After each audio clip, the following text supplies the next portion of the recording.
इस टाइम मेरे साथ मौजूद हैं तमीना शेख, जो कि क्राइम रिपोर्टर हैं। बहुत ज़बरदस्त ये रिपोर्ट करती हैं। तीजा वाला जो मामला चल रहा है उस पर इन्होंने पूरी इन्वेस्टिगेशन की है। वहाँ जाकर ये शेख दानिश वाला आपने वाक़या देखा है, इसके पीछे हकीकत क्या है? क्या वाकई ये सब है जो वीडियो में हमने देखा?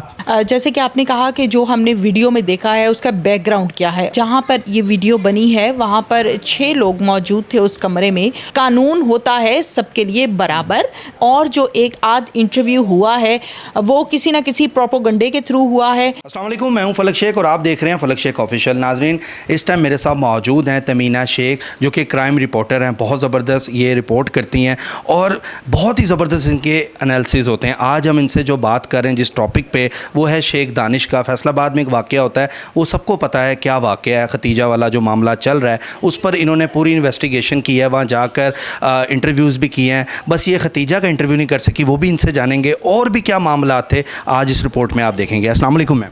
वालेकुम अस्सलाम। कैसी हैं आप? मैं बिल्कुल ठीक हूँ। आप तो मेरी बरादरी की निकलें, तमीना शेख, फलक शेख। Thank you. अच्छा मैडम, मुझे ये बताएं कि शेख दानिश वाला आपने वाक़या देखा है, इसके पीछे हकीकत क्या है? क्या वाकई ये सब है जो वीडियो में हमने देखा?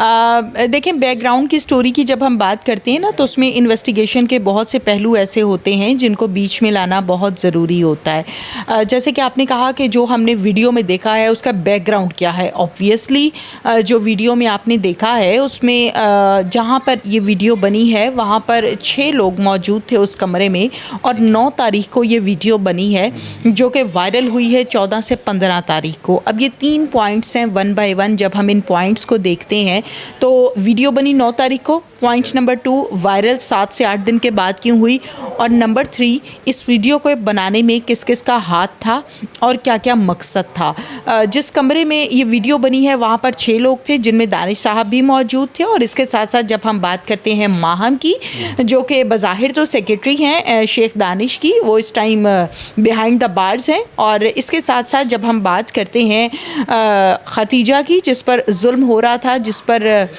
तशद्दुद भी हुआ, बाल भी काटे गए, तो किसी भी तौर पर, किसी भी एंगल से और किसी भी तरह हम इस बात को ये नहीं कह सकते कि जो हुआ वो सही हुआ। वो टोटली गलत हुआ, वो नहीं होना चाहिए था। और इस वाक़े को अगर हम एग्ज़ाम्पल के तौर पर सामने रखें कि एक कानून किस लिए होता है, कानून होता है सबके लिए बराबर, ताकि जो पैसे वाले लोग हैं, जो पावरफुल लोग हैं, वो किसी भी गरीब को, किसी मज़लूम को दबाए ना। इसलिए कानून बनाया जाता है कि कानून सबके लिए बराबर होता है।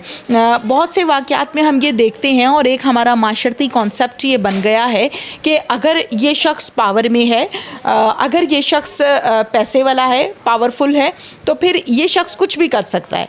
लेकिन इस वीडियो और इस वाक़े के बाद ये बात साबित हो गई है कि कानून सबके लिए बराबर है, और कानून का इम्प्लीमेंट होते नज़र भी आ रहा है। अच्छा मैडम, वो क्या वाक़या था वो जो वकुला ने एकदम हमला कर दिया था? शेख दानिश जब आ रहे थे अदालत में तो वो अपडेट दे रही थी वहाँ पे कि यहाँ पर उन पे हमला कर दिया गया है। ऊपर से वकील बरादरी का आपने इंटरव्यू भी किया था, उस बारे में आप क्या बताएंगी? बिहाइंड द सीन क्या मसला था उनका उनके साथ कोई ज़ाती मसला नहीं था, कोई केस से रिलेटेड था, कोई ज़ाती रंजिश नहीं थी। आपको भी बुरा लगा खतीजा की वीडियो देखकर, मुझे भी बुरा लगा। वकला भी इंसान हैं, उनको भी बुरा लगता है। जब शेख दानिश को पेश करने के लिए लेकर आए थे कचहरी में, तो वहाँ पर ऑलरेडी काफ़ी सारे वकला मौजूद थे जो जत्थे की सूरत में थे। जैसे आपने कहा ना कि मैं वहाँ से अपडेट्स दे रही थी, बिल्कुल मैं अपने चैनल के थ्रू वहाँ से अपडेट्स दे रही थी कि बहुत सारे वकला थे, वो इकट्ठे थे, और उनका ये कहना था कि शेख दानिश जो है ये बाइस शर्मिंदगी है फैसलाबाद में। खतीजा हमारी बहन है और खतीजा के साथ इसने ऐसा क्यों किया, हम इसको नहीं छोड़ेंगे। इस पर लातें, मुक्के, घोंसे, धक्के, गालम गलोच सब कुछ दिया गया, और पुलिस जो है उसने अपना बड़ा पॉजिटिव किरदार अदा किया। उसने इस तसादुम को बढ़ने नहीं दिया। उसने मुलजिम शेख दानिश को भी कवर किया और वकला को भी कवर किया, और पुलिस ने इसमें कोई डंडे सोटे और इस चीज़ का इस्तेमाल बिल्कुल भी नहीं किया। मैं मौके पर चूँकि मौजूद थी, मैं देख रही थी कि इस तरफ सारे वकला खड़े, इस तरफ सारी पुलिस खड़ी है। मतलब कि कुछ सीन इस तरह का क्रिएट हुआ था कि अभी तसादुम हुआ, अभी मज़ीद तसादुम हुआ, लेकिन पुलिस ने उसको कंट्रोल रखा।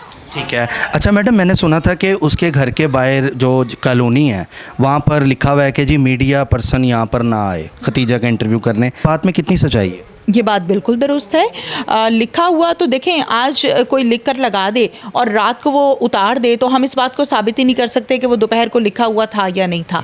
अलबत्ता ये बात बिल्कुल दुरुस्त है कि खतीजा तक पहुंचने नहीं दिया गया, खतीजा का इंटरव्यू नहीं होने दिया गया, और जो एक आध इंटरव्यू हुआ है वो किसी न किसी प्रोपोगंडे के थ्रू हुआ है। उसकी वजह यह है कि खतीजा के जो लॉयर हैं उनसे मेरी बात हुई, उनसे मेरा राब्ता हुआ था, तो उन्होंने ये कहा, मैंने उनसे रिक्वेस्ट की, मैंने कहा जी इट्स अ हम्बल रिक्वेस्ट, मैं चाहती हूँ कि खतीजा का स्टैंड लिया जाए, खतीजा के साथ हम खड़े हैं, खतीजा हमारी बहन है। तो उन्होंने ये कहा था कि मैडम सॉरी, एक इंटरव्यू हो गया और वो भी किसी प्रोपोगंडे की वजह से हुआ, वो मिसहैप हो गया है, खतीजा को हम नहीं लाना चाहते ताकि केस हमारा डिस्टर्ब ना हो। अच्छा, तो मैडम आपको क्या लगता है कि ये जो जिस बंदे ने वीडियो बनाई है वो कौन हो सकता है, क्योंकि वो उसका नाम अभी तक सामने नहीं आया। वीडियो मैं बताती हूँ आपको, कुछ लोग कह रहे हैं कि ड्राइवर ने बनाई है, कुछ लोग ये कह रहे हैं कि शेख दानिश ने बनवाई है, और कुछ ये कह रहे हैं कि माहम ने बनवाई है। अब ये चीज़ें तो हैं बातें और मफरूज़े। मेरी आदत है, मैं जब भी किसी क्राइम शो को करती हूँ तो उसको मैं प्रॉपर कानूनी कार्रवाई के मुताबिक कर रही होती हूँ। अब मैं आज किसी भी शख्स की एक वीडियो बना लूँ और वहाँ से चली जाऊँ और ये कहूँ कि नहीं ये वीडियो तो फलक ने ये बनाई है, जी मैंने तो बनाई नहीं है। अब ये है सब मफरूज़े। साबित कहाँ से होगा? साइबर क्राइम से। साबित कहाँ से होगा? FIA से। साबित कहाँ से होगा? फोरेंसिक से। तो वो तमाम जो हैं वो टेस्ट जारी हैं। जैसे ही रिपोर्ट उसकी आएगी तो समझ आ जाएगा कि वीडियो किसने बनाई है। और इस पर मैंने CPO साहब से बात भी की थी, तो उन्होंने मुझे यही बताया कि तहमीना ये तमाम चीज़ें गई हैं, जैसे ही इनके रिजल्ट्स आते हैं तो इंशाल्लाह हम मीडिया के सामने पेश करेंगे। अमूमन देखा जाता है ऐसी वीडियोज़ अगर बन भी जाती हैं तो उनको सोशल मीडिया पे वायरल नहीं किया जाता, बस एक डराने के लिए उस लड़की को रख सकते थे। इन्होंने खुद वीडियो मतलब वायरल की उसकी, कि उसको शर्मिंदा करने के लिए। क्या उनको नहीं पता था अगर हम वीडियो वायरल करेंगे या किसी जगह पे पोस्ट करेंगे तो ये केस भी हमारे पे हो सकता है इस तरह का? देखें, जब कोई शख्स जुल्म करता है ना तो जुल्म से नेक्स्ट स्टेप में उसको हिदायत मिलती है या गुमराही मिलती है। इस चीज़ की शोमत हमारे पास नहीं होती। मैं बात कर रही हूँ पब्लिक के रवैये की। आपने देखा कि मैं क्राइम शोज़ करती हूँ और मेरी तरह और भी बहुत से हमारे कुलीग्स, हमारे एंकर्स क्राइम शोज़ करते हैं। हम जाते हैं, हमें पता चलता है जिस जगह पर 3 मर्डर हुए, ऐसे ऐसे हुए, इस शख्स ने किए। अब अगर उस शख्स को इस चीज़ के एहसास होता या हिदायत होती कि मैं ये काम ना करूं, कल को सबको पता चलेगा, तो वो ना करता। लेकिन वो काम हो जाता है, वो काम होता है तो ही मीडिया रिपोर्ट करता है ना। तो इसी तरह से इस वीडियो के मुतल्लिक आपने सवाल किया कि वीडियो जो है उसको नहीं पता था कि ये कल को वायरल होगी। भाई मेरा तो पॉइंट ऑफ व्यू ये है कि वीडियो बनाने का मकसद क्या है। ठीक है, आप अगर FIA साइबर क्राइम को कभी आपको टाइम मिले तो आप थोड़ा सा उस पर स्टडी कीजिएगा। ऐसे बेशुमार केसेस हैं जिसमें लड़कियों की तस्वीर बनाई जाती हैं, बाद में उसके ज़रिए उनको ब्लैकमेल किया जाता है। ये एक भी आया था लैया वाला, बहुत सारे केसेस हैं। एक और वाक़या भी आया था लैया वाला जिसके अंदर वो लड़की को अगवा किया गया था और गलत वीडियोस बनाई गई थी पोर्नोग्राफी वाली। वो भी आपने देखा, आपकी नज़र से गुजरा वो? बिल्कुल मेरी नज़र से भी गुज़रा, मैंने उस पर स्टडी भी किया और उस पर कुछ काम करने की कोशिश भी की। मैं हमेशा अपने हर प्रोग्राम में कहती हूँ कि मैंने प्रोग्राम नहीं किया, मैंने एक कोशिश की है। तो जहाँ तक लैया का आपने सवाल किया, मेरे ख़्याल से आपने उसको कंप्लीट स्टडी नहीं किया।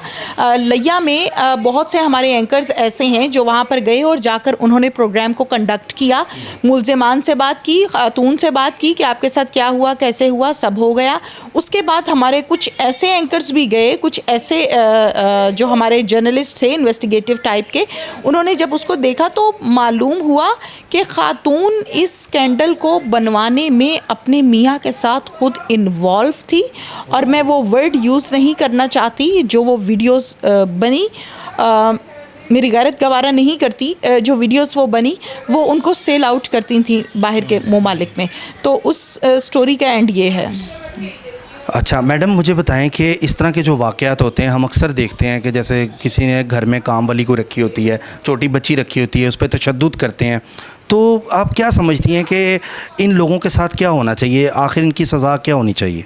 देखें, सज़ा तो कानून मुतय्यन करता है, अदालत मुतय्यन करती है। मैं कौन होती हूँ सज़ा को बताने वाली या अनाउंस करने वाली, मेरी अथॉरिटी नहीं है। लेकिन हाँ, अगर कोई काम गलत करे तो उसको सज़ा ज़रूर होनी चाहिए, ताकि बाकी लोगों को इस चीज़ के बारे में मालूम हो कि हम भी करेंगे तो हमारे साथ भी ये सलूक किया जाएगा। एग्ज़ाम्पल ज़रूर पेश करनी चाहिए। आपको पता है कि हम अक्सर औकात कहते हैं कि एक को सीधा कर लो, बाकी बच्चे सीधे हो जाएंगे देख के। तो इसी तरह से अगर कोई गलत काम करता है तो उसको ज़रूर उसकी पनिशमेंट मिलनी चाहिए। कभी डर नहीं लगा? नहीं, क्राइम रिपोर्टिंग में कुछ तरह के वाक़े, लड़कियां तो बड़ी नाजुक सी होती हैं, तो जब आपने ये फील्ड ज्वाइन की होगी, एक्सपीरियंस भी नहीं होता, बच्चा होता है बिल्कुल बंदा इस फील्ड में, तो क्या मुश्किलात थी वो थोड़ा सा नाज़रीन को बताएं। देखें, आप क्राइम बीट की बात करें, आप पॉलिटिकल बीट की बात करें, आप एंटरटेनमेंट की बात करें, आप जब भी किसी चीज़ को स्टार्ट करते हैं तो आपको प्रॉब्लम इनिशियल स्टेज पर आती है, आपको स्ट्रगल करनी पड़ती है। और जब आप स्ट्रगल करते हैं तो अल्लाह ताला उसका फल आपको देता है। तो अल्लाह ने मुझे भी फल दिया। तो मैडम, क्या पैगाम देंगी अपनी ऑडियंस को जो इस टाइम आपको देख रही है, उनको मैसेज क्या देंगी? मैं मैसेज ये दूंगी, जनाब, आप मॉडर्नाइज्ड लाइफस्टाइल की तरफ जा रहे हैं, जाना चाहिए, ज़रूर जाइए, लेकिन बीइंग अ मुस्लिम अपनी बाउंड्रीज़ को पहले मद्देनज़र रखें। कपड़े पहनना बुरी बात नहीं है, लेकिन कपड़े पहनने हैं, ये मेरा एक मैसेज है।